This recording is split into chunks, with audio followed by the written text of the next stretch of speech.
And our next speaker, she's happy to see that the debate about climate change and environmental challenges is present worldwide and continuously evolving. But she is afraid that the pace of the transition is too slow and that we're still not doing enough. Therese Hugstmyr Woie is head of Nature and Youth in Norway, and she will now share her perspective. But both the oil and gas industry and Norway as an oil exporting country have. So please, Therese, the floor is yours.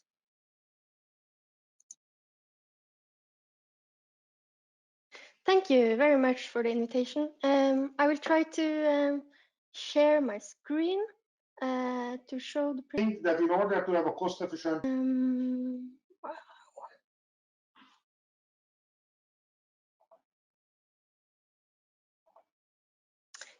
do you see my screen now? Yes, Can we anyone... do. Yeah, great. Yeah. So, yeah, thank you. My name is Therese Woie, as she said. And here you see a picture of our organization protesting a mining project in Norwegian mountains where they want to dump mining waste into a fjord. And this has nothing to do with fossil energy exactly, but it is one of the more interesting things in this debate.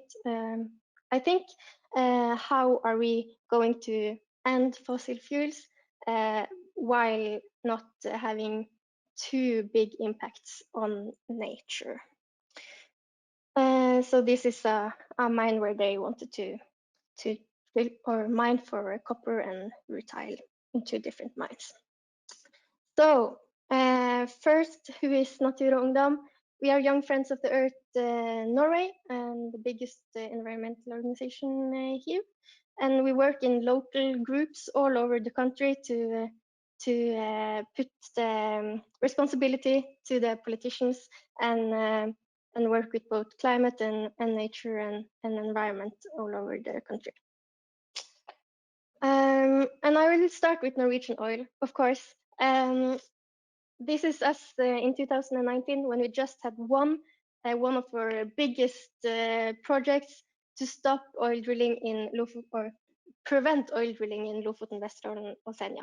And this was a big win because before it was almost unthinkable to put a stop to oil interests that wanted to get into an area.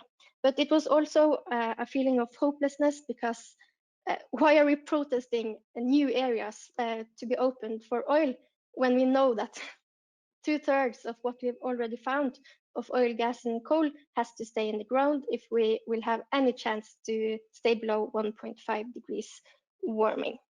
So we have a lot of more oil than we can burn. Even if all the coal stayed in the ground, we couldn't burn all the oil and gas we already have found. So it feels hard to have to protest new areas for oil drilling. And this is, of course, one of the reasons. It's a carbon budget that you've seen many times, where to the left you can see reserves already known, developed, and that if suddenly all the coal was to stay in the ground, we still can't use all the oil and gas. So that puts Norwegian oil politics into perspective. So it's a really big gap between plans and what's possible. So Norway keeps looking for new oil reserves, and we are moving into more and more valuable areas. We managed to stop the oil industry from entering Lofoten, where the really valuable fishing resources are, but we just had a debate in Norway about Norwegian oil in the Arctic, where we didn't manage to put a line further south on where it's allowed to drill for oil. Yeah, so what's important here also is it's not always the economy that's the reason to go into these new areas. It's also just the wish to prolong the fossil area, and I will get back to that. But yes. So this is an important graph for us. You see, Norway is one of the 7 biggest exporters of fossil fuels, and this is actually 10 times more the emissions from what we export than what we have as Norwegian emissions. And that is one of the reasons why we are taking By 2025, into court in the climate lawsuit. Because Norway is part of the problem here. The fact that we are exporting a lot of oil prevents the green transition. If we had exported less oil and gas, it would be used a little bit less oil and gas, and that would be an important contribution, and also a very important signal that it's possible for a big economy that's dependent on exportation of fossil fuels to transition to greener industries. And the climate lawsuit that I hope many have heard about is about these new oil licenses in far north in Norway. And we say that the constitution of Norway that says that each person has the right to a healthy environment, and that the state is responsible for this future environment. We mean that when we open new areas for oil drilling in the Arctic, that both is risky for the nature and is more than the climate can handle when it's burned, then the government is breaking that right. So we haven't won the court case yet, but we have appealed to the Supreme Court, and will meet the government there in the 4th of November this year. And then a little bit, back to this. It's just a summary of what happened in the court case. The court actually says that we have the right to a healthy environment, and the state has a responsibility. And there's a limit to how bad the state can be on climate. But the Arctic oil or the licenses that we have gone to court for isn't big enough. But we hope the Supreme Court will see it differently. And then a bit more about Norway's responsibility. I think Norway is a good example, because we have all the possibilities that many countries doesn't have, but still we don't manage to get our emissions down. And a lot of that is important because of the fossil industry exporting oil and gas that has increasing emissions. And also we have almost 100% renewable electric power, and that the rest of the world doesn't have. And that shows that even when we get 100% renewable electric power in the world, there's still a big job left. And Norway has to show the way and show that we can do it. But now we are just really slow and just happy with being as good as we are now, instead of improving and showing a way for the world.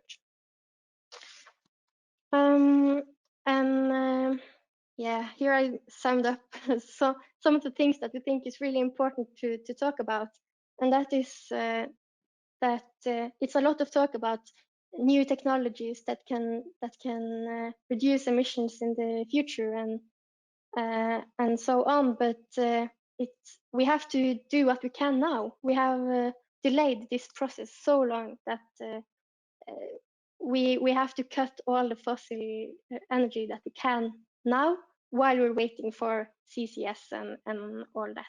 And it's really important to remember that we have to reduce the demand of energy also. If countries are going to rise up from poverty and get electricity and so on, we actually have to travel less with plane, exchange cars and planes with trains that's more energy efficient and all that, so that we don't increase the demand for energy too much when we go through our green transition. And that is a perspective that we think is way too little talked about. And it's also really important if we're going to have a transition that doesn't have a too big impact on nature and the use of resources, then we have to have a big focus on reducing our consumption and energy demand. And we also have to plan as if the rest of the world is going to meet the climate goals, because now it's sort of a way that everyone is waiting and saying we can't go all in the green transition unless all countries do it, unless we can see that there's a chance that China is going to end coal, then we can't go all in. But that when we know what we know about how short time there's left to do what's necessary, then we have to do everything we can now, and then it's really risky to put all our eggs into one basket that is waiting for technologies and hoping that we can keep up with business as usual. So yeah, we have to talk about not building roads over where we can produce food, for example. It's not enough to have all electric cars when it's the increasing amount of cars that's also a big problem, for example. So the time goes really fast, but to end this, this is a climate strike we had in Norway in 2019. It was more than 40,000 youth in all over Norway that had 3 demands, and 2 of them were no new oil licenses in Norway and cut Norwegian emissions down with 55% of our own emissions. This was more people gathered than we have ever dreamed about in our organization, but yet they weren't listened to, and Norway has handed out more oil licenses and not gotten good enough climate goals after that. So it's not enough to mobilize a lot of people to make this transition good enough. We also need to put action into those words from us protesters, and we need local action groups all over the country and all over the world that protest every decision that contributes to a future that depends still on fossil fuels. It's not enough to say, of course we do it in the climate lawsuit, we just say this is not good enough, you have to find another way, and also other climate lawsuits all over the world has, for example, judged Netherlands to increase their climate goals, but we also need to protest all the decisions that contributes to a future with fossil fuels. Because we really think today there has to be more restrictions on prolonging the lifespan of fossil fuels. The argument that we will need some fossil fuels in the future if we have CCS and everything, that's not a good reason to not put restrictions on fossil fuels today. Thank you. Thank you very much, Therese, for addressing the dilemma that Norway is quite well known for having, on one side, a huge oil and gas production, and on the other side, being a very resourceful country when it comes to renewable resources as well. Now, as you pointed out, time is running very, very quickly today, and I'm not too worried, though, because we do have the time until 4 o'clock. But I would like to convey some of the questions from the audience to you. And one of them is more general. So if oil and gas production in Norway is to end, how does the country then create value to its inhabitants? Who will provide the jobs and from there income to people? Yeah, Norway is an extremely resourceful country, not only in fossil fuels from oil and gas. There's so many values that we can use better. And as we see now, it's not all, while we still earn a lot from our oil and gas exportation. Of course, we see that when oil and gas hits hard times during Corona, as we learned today also, and the oil price gets really low, the Norwegian government actually gives big subsidies to the oil industry so that projects will be more will earn more than they rather would have um, in the form of tax releases. And that just shows that we don't have a correct view on how to use opportunities for transition, and that sometimes the wish to keep jobs in the supply industry actually can be a bit against its purpose, because we delay the transition that we anyway need to other industries. And we have great resources in fisheries and in green shipping and so on, and we can use technologies from oil companies, as Equinor explained today, in CCS and hydrogen and offshore wind parks and so on. But it doesn't go fast enough, even though Equinor has some strategies. It doesn't help as long as we still push so much on prolonging the lifespan of fossil fuels. But are you talking about a phase out of the Norwegian oil and gas industry in Nature and Youth? I mean, do you set a date for this? No, we haven't set a date. We have said no new areas. No new No areas. new licenses. So, Therese, as we were pointing out, the time is running quickly, and I was cutting off Reinhardt, one of our experts, earlier on, so I'm going to give him a chance to ask you a question if he wants to. So we'll see if Reinhardt is going to be on camera. There he is. So Reinhardt, do you have a question for Therese? Yes, Therese, one question that bothers me is, do you think enough money from your Norwegian super fund is being channeled into the sustainable energy transition these days? Of course, no. I think we could have used this tremendous amount of money. That's really, yeah. It's not many countries that has the same opportunity to put speed into the transition with such a big pension fund. And I think we made there were a lot of divestment campaigns a lot of years ago about getting the oil fund out of coal and oil and gas industry. And just that has taken so much time. Just this year, it was actually made clear that we're actually going to retrieve our pension fund out of oil and gas projects. So that has been a big enough job, and I definitely think that we should use it more actively now that we are out of fossil fuels,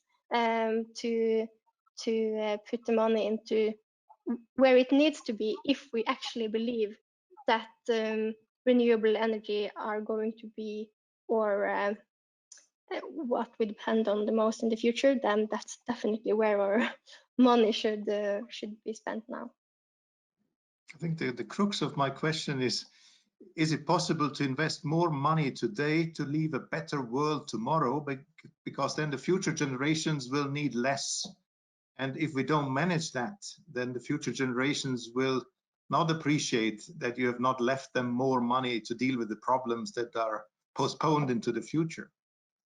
Yeah, I think it's important never to forget that the more we delay the big transition and the big action to end fossil fuels, the more expensive that job will be in the future. So our generation doesn't want to be left with that job. A big pension fund maybe, but a lot bigger bill and costs other than economical costs and making that transition. So I definitely think that we need to spend money now while it's possible to prevent the worst climate change, and also while it will be more expensive in the future.